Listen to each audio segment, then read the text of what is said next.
one model of history, one frame through which to look through history, if you study what they call big history, not just the history of any particular civilization, but of history of people in general, the history of civilizations in general, you'll see a lot of commonalities, a lot of the same things happening over and over again. That's why they say that history doesn't repeat, but it rhymes.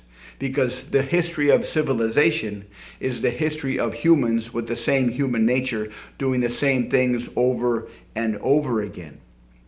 And one thing that is very, very common throughout history is whenever you have two different groups of people coming in contact with each other, there's really only two things they can do. They can trade with one another, or they can fight with each other. And when they trade with one another, they take what they've made from their own area and they bring it to the middle, metaphorically, and they trade with each other. Or they fight because one group wants to take over the territory of the other group and expand their territory. But both techniques, both models, both strategies are this deep human desire to get more stuff. We expend effort into the world and we want to get stuff in exchange. And this exchange lies underneath both methods of getting more stuff. You put in effort, you get stuff. One model says the effort you put in is to kill these people and take over their territory. You put in effort, you get stuff in exchange. The other model says you put in effort to build your own stuff, grow your own stuff, invent your own stuff, meet in the middle and trade, and then you have more stuff.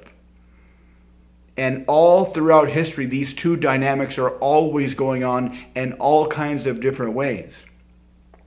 And if you think about having a conversation with somebody, if you think about how we exchange ideas, it's basically the same structure.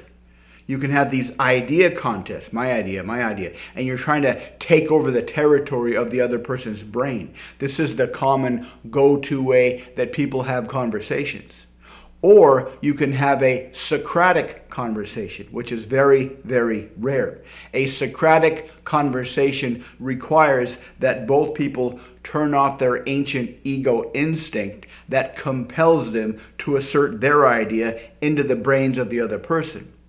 And a Socratic conversation is where you have a discussion about the ideas in your respective heads, and you hopefully create an emergent idea that is more complex than the constituent ideas.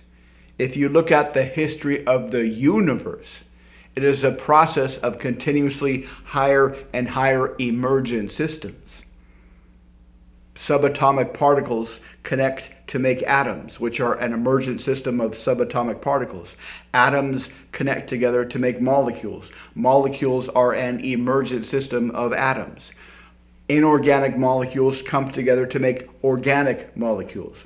All these higher levels of emergence happens all the time, and this is possible whenever you have a conversation with someone. This is how great ideas are created. When you get a group of people together, and everybody is self-aware enough to know that it's not an idea contest, my idea is better than your idea. It's a process of creating an emergent system of ideas that are much better, much more complex, much more robust, much more wonderful than the constituent ideas.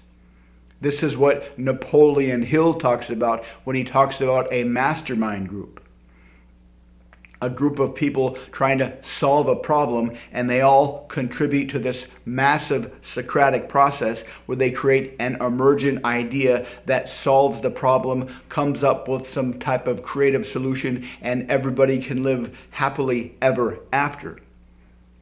The problem is this type of communication requires usually both people to be aware that it's happening. And this is hard to do in modern times because everybody has this ancient ego instinct that compels us to assert my idea into your head. This is the kind of battle of territory, battle for territory. The good news is you can have a one-way covert Socratic conversation where you are self-aware enough to turn off your own ego and elicit the ideas that exist in everybody's head. Elicit the story that exists in other people's head. Turn off your ego and use the Socratic communication style, the covert Socratic communication model, to elicit the desires and the agency maps and the best memories in the brains of the other person. This will feel amazing because everybody deep inside has this suspicion. You, deep inside, you have this suspicion that you have a magnificent story to tell others. You have a magnificent purpose of why you are here.